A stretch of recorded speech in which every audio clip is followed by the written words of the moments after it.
ये वो मुद्दा है जो स्वतः होना चाहिए था और पिछले 50 सालों से लगातार होना चाहिए था। आप मीडिया में हैं, इतने वरिष्ठ हैं, आपको अंदाजा था कि उपेंद्र कुशवाहा का लड़का मंत्री बनने जा रहा है? कभी नहीं, तो कभी भी ये नहीं। क्या है? नहीं, आसिफ जी सरकार होती कौन है ये कहने वाली कि परसिमन हो या ना हो? ये मत कहिए कि ये सरकार कौन होती है, बल्कि ये तो ये कहिए नहीं, कि यही मैं कह रहा सरकार वो हूँ, होती है जो तमाम चीजें निर्णय तय करती है। एक आधी आबादी को अधिकार देने के नाम पर अगर हम उनको धोखा दे रहे हैं और पूरी आधी आबादी चुप्पी साधे बैठी है, तो ये तो समझने की बात है कि लोकतंत्र की अब बात कहाँ कर रहे हैं। तो ये जन भावना जब तक नहीं होती है, तब तक मेरा प्रयास निरंतर जारी रहेगा और पहले से ज्यादा और तेजी से जारी रहेगा।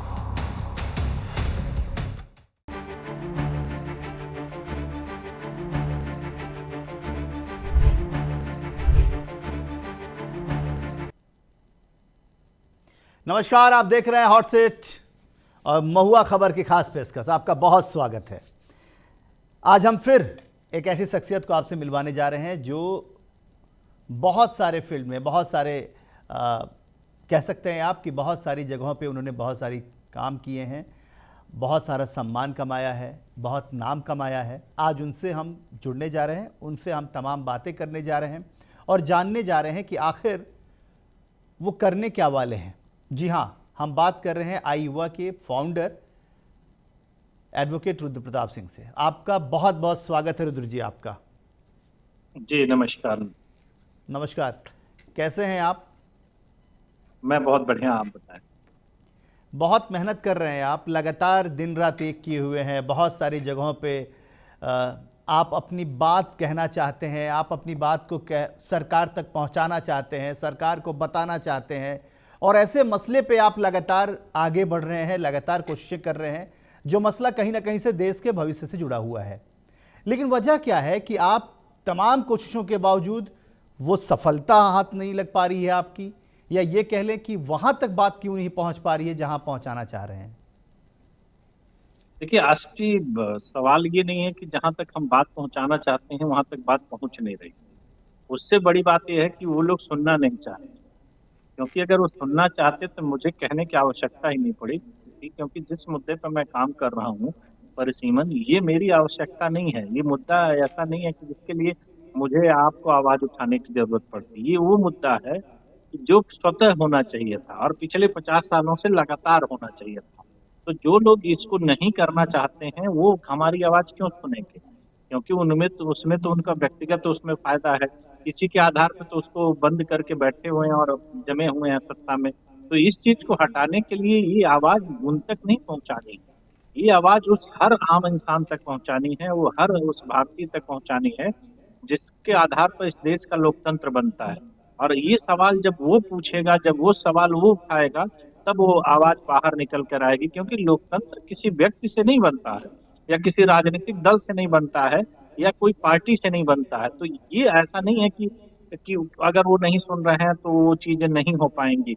जब तक जनता इस विषय को लेकर के गंभीर नहीं होगी, जब तक जनता अपनी मांग को नहीं उठाएगी और जब तक जनता नहीं समझ पाएगी कि आखिर इसमें मेरा फायदा क्या है, नुकसान क्या है और इससे लोकतंत्र को खतरा क्या है, तब तक ये चीजें उन लोगों तक नहीं सुनाई देगी। और ये जन भावना जब तक नहीं होती है, तब तक मेरा प्रयास निरंतर जारी रहेगा और पहले से ज्यादा और तेजी से जारी रहेगा।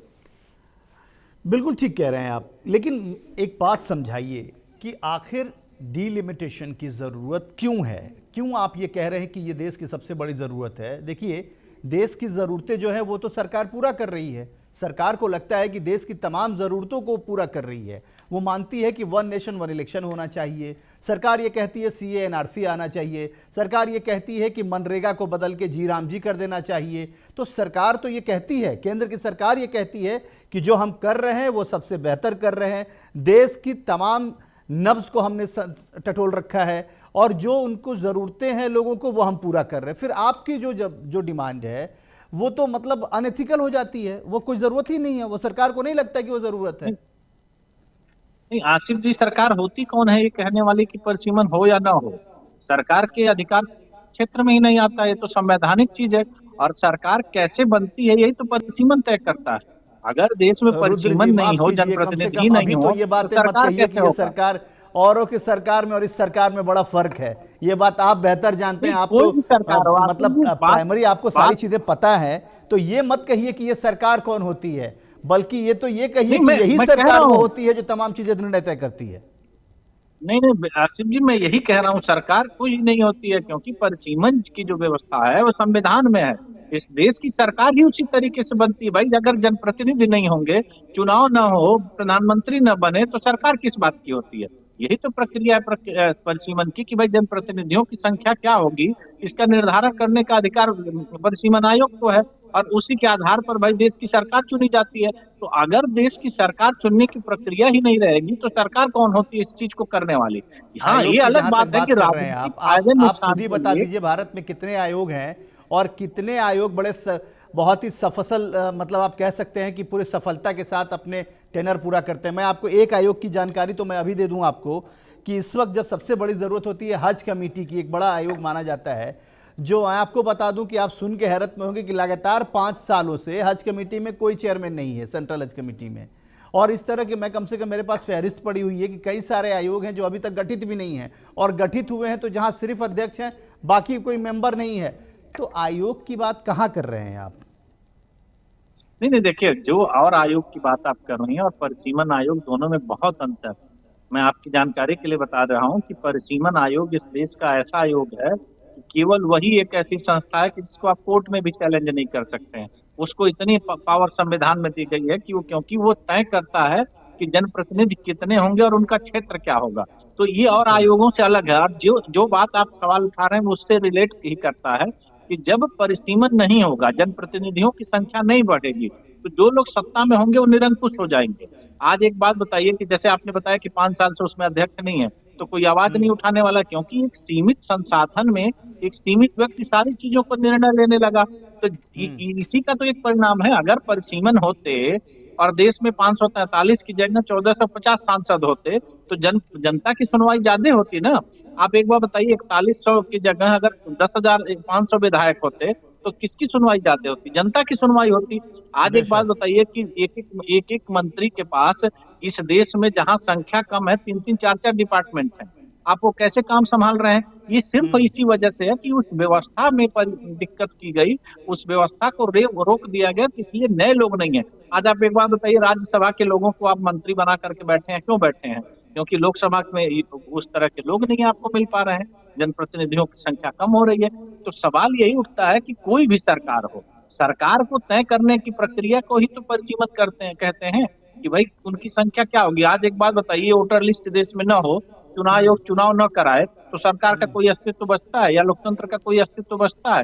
तो ये सारे लेकिन चीज वो तो लोग तो ध्यान ही लोकतंत्र नहीं को दे रहे हैं ना। बनाने के लिए ही आप है। देखिए, आप एकदम सही कह रहे हैं, लेकिन रुद्र जी ये बात तो आप भी जानते हैं, बहुत प्रैक्टिकली ये बात जानते हैं कि सरकार को बिल्कुल भी इससे फर्क नहीं पड़ रहा है। उनका साफ तौर पे कहना है कि जो अभी चीज़ें हो रही हैं वो बहुत नियंत्रणपूर्ण है, बहुत बेहतर हो रही हैं, और अभी इसमें कोई काटछाट करने की ज़रूरत नहीं है, कोई इसमें परिसीमन करने की ज़रूरत नहीं है, कोई इसको डिलिमिटेशन लागू करने की ज़रूरत नहीं है। क्योंकि साफ तौर पे देखिए, अगर उनको ये करना होता, मैं इसलिए आपसे कह रहा हूँ क्योंकि आप लगातार मेहनत कर रहे हैं, इससे आपसे सवाल बहुत जायज़ है कि आप लगातार कोशिशें कर रहे हैं अपनी बात वहाँ तक पहुँचाने की, लेकिन सरकार के कानों पे जूं नहीं रेंग रहा है। हमने भी लगातार कोशिशें की हैं और हम लगातार अभी भी कोशिश कर रहे हैं, इसीलिए आज आपके साथ बैठे हैं कि आपकी आवाज़ कम से कम सरकार के कानों तक पहुंचे कि आखिर डीलिमिटेशन की ज़रूरत क्यों है।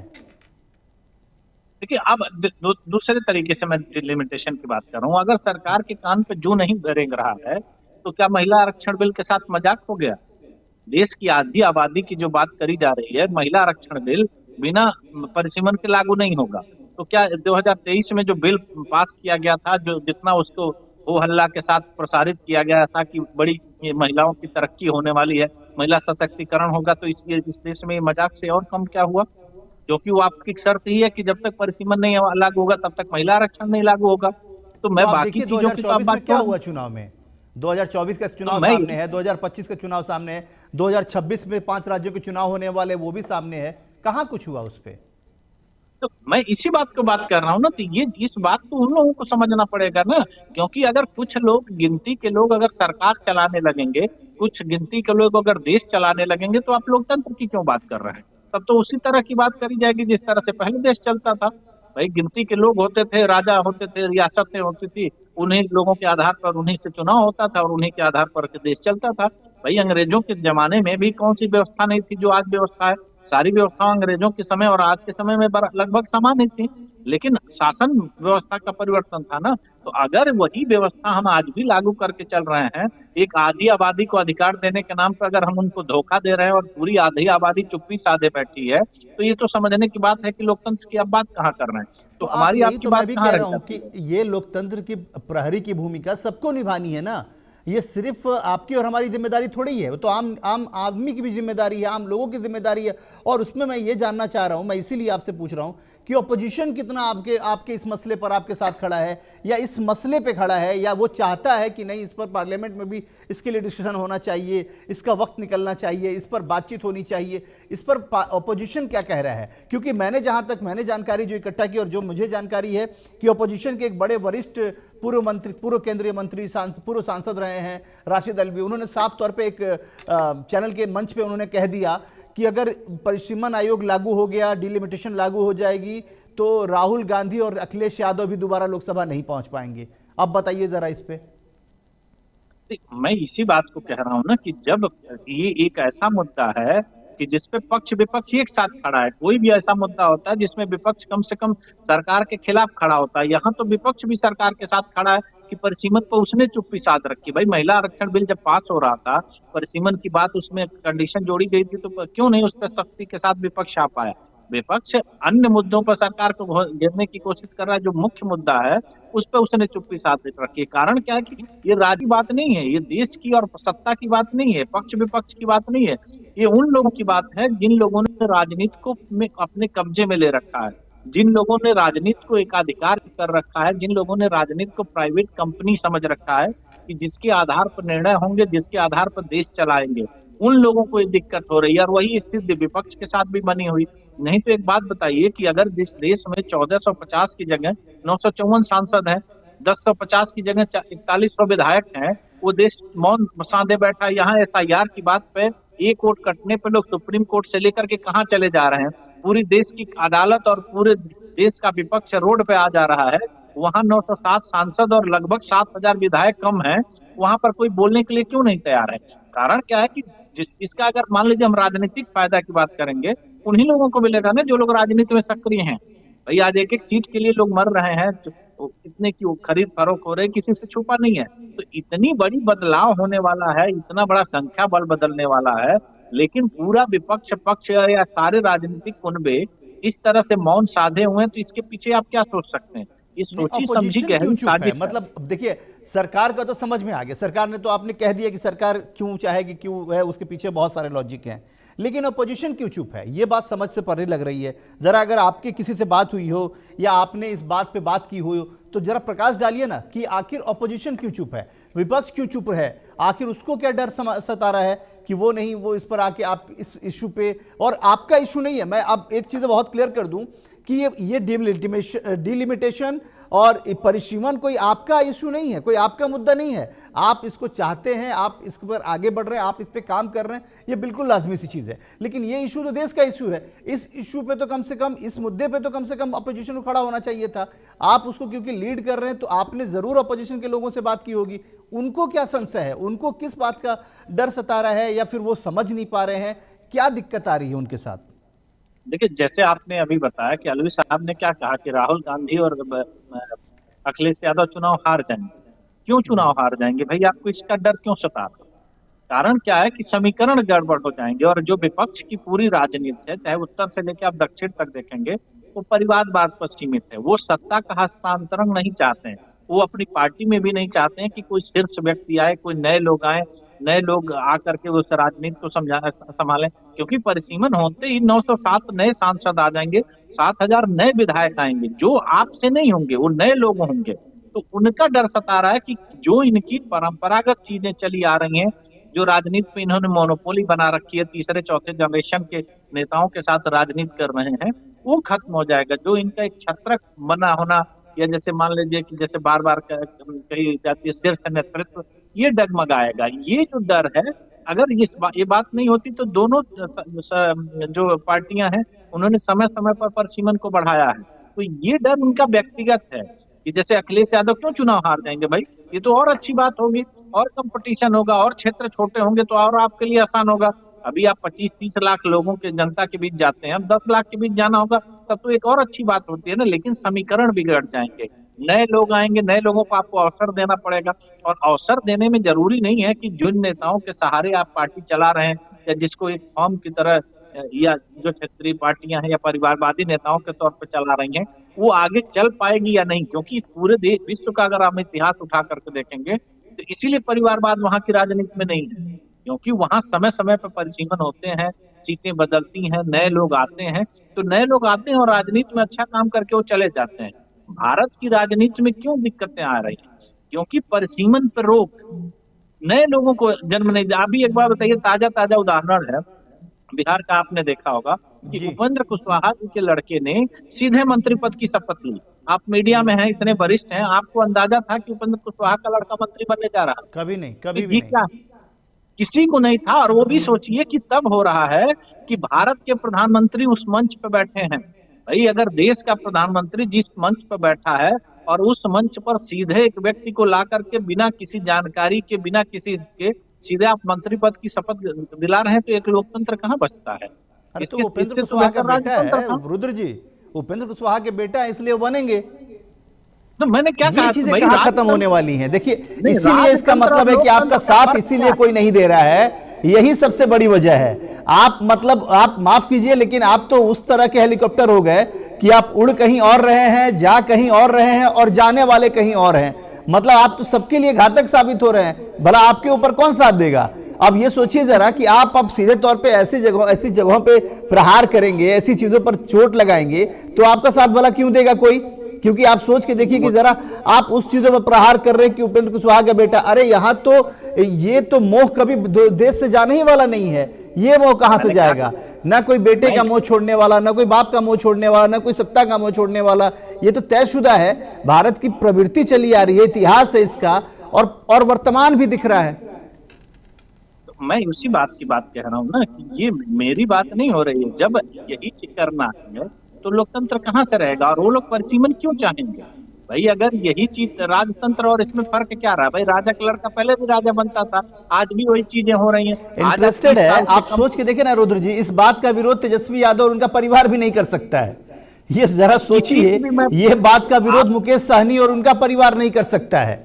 मैंने क्या कहा आपसे कि जो आपने सवाल पूछा कि विपक्ष क्यों नहीं इस पे बोल रहा है, क्योंकि विपक्ष की भी राजनीति इसी बात पर तो टिकी हुई है। कोई ऐसा मुद्दा आप पूरे देश में बताइए जिसमें पक्ष विपक्ष एक साथ खड़ा हो।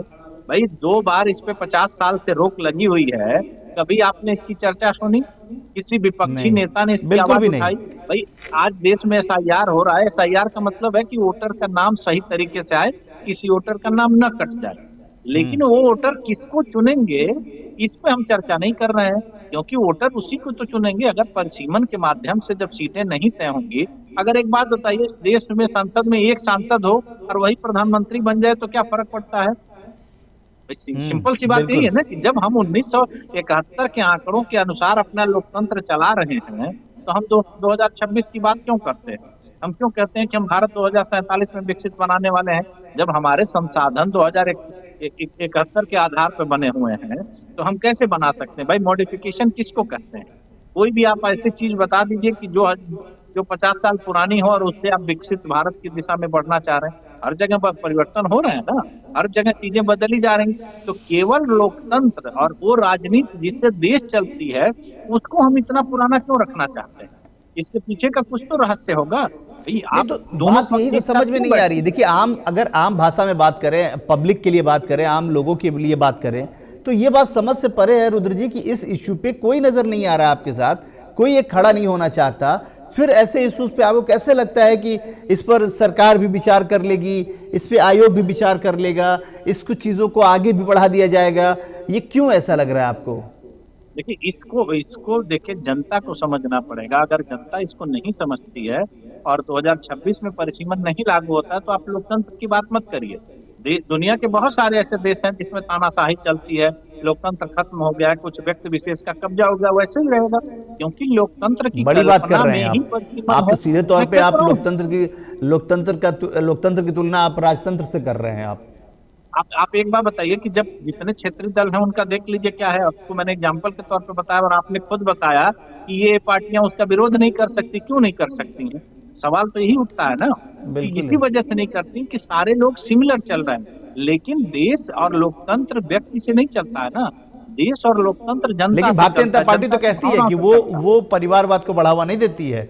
भारतीय जनता पार्टी पूरी दुनिया की सबसे बड़ी पार्टी, और देखिए उन्होंने एक बिहार के एमएलए, बिहार के मंत्री को राष्ट्रीय अध्यक्ष बना दिया है। आप मुस्कुराइए मत, जब बात है वो सही नहीं, है। भारतीय जनता पार्टी इसको मैं नहीं मानती मुस्कुरा है। इसलिए रहा हूँ भारतीय कि जनता वो पार्टी कौन से परिवार को बढ़ावा नहीं वो देती है। भारतीय जनता नहीं, पार्टी आप ने एक बार साफ कहा बताइए। है कि वो कार्यकर्ताओं को सम्मान देती है और कार्यकर्ता को नहीं नेता नहीं, बनाया।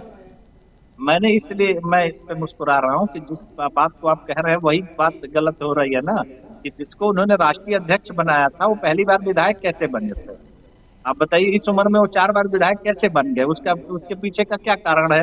तब मैं हाँ, उस बात को आगे बढ़ाऊं। उनके तो पिताजी विधायक सवाल, थे 4 बार से। अब फिर सीधी सी बात बताइए, जब उनके पिताजी 4 बार के विधायक थे तो पहली बार इनको विधानसभा का टिकट कैसे मिला? इसी आधार पर मिला ना। नहीं तो आदमियों की जिंदगी खत्म हो जाती, विधानसभा का टिकट मिलता है। तो सवाल मैं उस पर नहीं उठा रहा हूँ। आप अपनी पार्टी के अध्यक्ष हैं, आपका व्यक्तिगत मामला है, आप कुछ भी जी। कर लीजिए। लेकिन लोकतंत्र जो संवैधानिक चीजें हैं, जब हम देश में संविधान की बात कर रहे हैं, संविधान पे इतनी चर्चाएं होती हैं, बाबा साहब की इतनी बात होती है, दलित राजनीति कितनी बात है। भाई दलितों की सीटों आप को मार करके बैठे हैं। परिसीमन होगा तो 131 की जगह है 350 सीटें हो जाएंगी दलितों के लिए रिजर्व। तो उससे किसका फायदा होने वाला है? दलित समाज का। और इसकी सबसे बड़ी राजनीति क्या है कि अभी कभी आप आंकड़े उठा करके देखेंगे कि जो लोकसभा में रिजर्व सीटें हैं 131 SC ST के लिए, उसमें सबसे ज्यादा परिवारवादी लोग हैं। क्योंकि वो जनरेशन बाई जनरेशन उसी सीट पर अपना अधिकार बना करके SC ST रिजर्वेशन का फायदा लेकर के उसको अपना परिवारवाद को आगे बढ़ा रहे हैं। आप तो ये वो बताइए चुप्पी कि क्यों अब साथ दे रहे आप हैं? क्या करने वाले हैं, क्योंकि देखिए आपके बात से साफ तौर पे लग रहा है कि आप नाराज भी हैं, आप इस बात को लेकर बहुत चिंतित भी हैं। आपको इस बात की चिंता भी है कि इतनी मेहनत करने के बाद वो चीजें वहां तक कैसे नहीं पहुंच पाई, क्यों नहीं पहुंच पाई, जहां पहुंचनी चाहिए वहां तक नहीं पहुंच पाई। तो अब आप क्या करने वाले हैं रुद्र जी? देखिए, मेरा जो अभियान है या जो मेरा काम है, जनता के बीच जागरूकता लाना। जनता को इस बात को समझना पड़ेगा कि अगर इस देश की राजनीति में आने वाले समय में परिसीमन लागू होता है तो 907 नए सांसद आएंगे जो कि युवा होंगे, जो नए लोग होंगे। उसी तरीके से 7,000 नए विधायक जुड़ेंगे और महिलाओं की संख्या जो लोकसभा में होगी वो 450 प्लस हो जाएगी। दलितों की संख्या 350 प्लस हो जाएगी। तो जब हम बेहतर भारत की बात करते हैं तो मुझे राजनीतिक दलों से कोई मतलब नहीं है। अगर राष्ट्र की बात होती, जब देश की आजादी की लड़ाई थी, तब तो हम पूरा देश मैं एक बात, विदेशियों से मतलब लड़ रहा इसको था। थोड़ा मजाक में लीजिएगा, लेकिन मैं आपके दावे को ऐसे ही देख रहा हूं जैसे बिहार के चुनाव में तेजस्वी यादव ने कहा था कि नीतीश कुमार ने आपको 10,000 रुपये दिए हैं, 14 जनवरी के बाद मैं आपके खाते में 20,000 रुपये से ज़्यादा बढ़ा दूंगा। तो अभी आपके दावे की बात भी वैसे ही हो रही है रुद्र जी, कि आपके दावे में लोग क्यों नहीं समझ पा रहे हैं, जबकि उनके उनके सहूलियत के लिए, उनके अच्छे के लिए, उनके फ़ायदे के लिए तमाम चीज़ें हैं आपके पास। आप जो बता रहे हैं उससे उनका भला होना है, उसके बावजूद वो लोग कन्विंस क्यों नहीं हो पा रहे, समझ क्यों नहीं पा रहे हैं? ये लगातार हमारी कोशिशों को समझना होगा। देखिए आसिफ जी, एक शायरी के तौर पे मैं आपको बताऊंगा कि कहा जाता है ना कि लंबी दूरी तय करने में वक्त तो लगता है।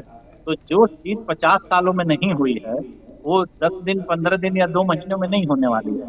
लेकिन इस देश का इतिहास एक बार वो रहा है शायरी और सुना दीजिए, एक बार और। कि लंबी दूरी तय करने में वक्त तो लगता है। तो उसी तरीके से ये थोड़ा सा वक्त लगेगा, लेकिन इस देश का इतिहास बड़ा अलग है। इस देश ने हर समय वो चीज को समझा है और जाना है। कितनी भी ताकतवर व्यवस्था हो, इस देश के लोगों ने जब उनके मन में वो विचार आ जाते हैं तो उसको बदलने में वक्त नहीं लगता है। अंग्रेजों की बिल्कुल। सत्ता कितनी ताकतवर थी, लेकिन उस समय तो हमारे पास संसाधन भी नहीं थे, लेकिन देश बदला ना।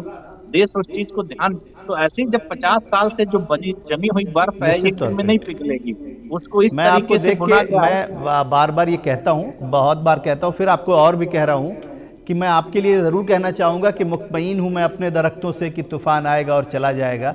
जिस तूफ़ान के साथ आप खड़े हैं, जिस तूफ़ान से आप मुकाबला करने वाले हैं, उसका मुकाबला आप बहुत बेहतर से करें, ये भी हमारी शुभकामनाएं हैं। और कहते हैं कि अगर हौसला बुलंद हो तो मंजिल करीब होती है। इसी बुलंद हौसले के साथ आप लगे रहिए, क्योंकि आप कोशिशें ये कर रहे हैं कि ये देश की दिशा और दशा बदलनी चाहिए, वो ताबीर बदलनी चाहिए, और इसके लिए आप कोशिशें कर रहे हैं। कहते हैं कि वो खुशवंत नहीं, दुष्यंत जी की एक शेर व शायरी है कि मेरे सीने में ना सही तेरे सीने में सही, ये आग जली है तो जलनी चाहिए वाली बात है कि आप कोशिशें कर रहे हैं। आपकी कोशिशों को हम लोग भी देख रहे हैं, लगातार आप कोशिशें कर रहे हैं। और सबसे बड़ी बात है कि परिसीमन आयोग आने के बाद आम आवाम को कितनी सहूलियत होगी, ये समझना और समझाना होगा, बताना होगा, आवाम को देखना होगा, आम लोगों को समझना होगा कि उनकी सहूलियत के लिए, उनकी बेहतरी के लिए कुछ चीज़ आना चाहता है, लाया जाना चाहते हैं लोग, उसको लाने देना चाहिए और उसके लिए पुरजोर आवाज़ उठानी चाहिए।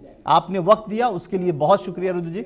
और इसी तरीके से लगातार हम आपको परेशान करते रहेंगे, आपसे मिलते रहेंगे, आपको बुलाते रहेंगे, और इस मसले को भी, इस मुद्दे को भी हम बड़ा मुद्दा बनाएंगे, ये तयशुदा महुआ खबर आपको एश्योर कर रहा है। आज रुद्र प्रताप सिंह से हमारे साथ, और उन्होंने साफ तौर पे कहा कि हम डिलिमिटेशन कमीशन की रिपोर्ट कह लें या परिसीमन आयोग की रिपोर्ट कह लें या परिसीमन लागू करने की बात कह लें, ये सिर्फ इंडिविजुअली उनका इशू नहीं है, उनका मसला नहीं है, ये आम जनता का मसला है, आम आवाम का मसला है, और वो चाहते हैं कि इसे लागू हो। इसके लागू होने से आवाम को बहुत फ़ायदा होने वाला है। देखते रहिए महुआ खबर, क्योंकि यहाँ खबरों का सिलसिला रुकता नहीं है। कल फिर आपको एक बड़ी शख्सियत से आपसे मुलाकात कराएंगे और उनसे हम बात कराएंगे। तब तक के लिए पूरी टीम को दीजिए इजाज़त।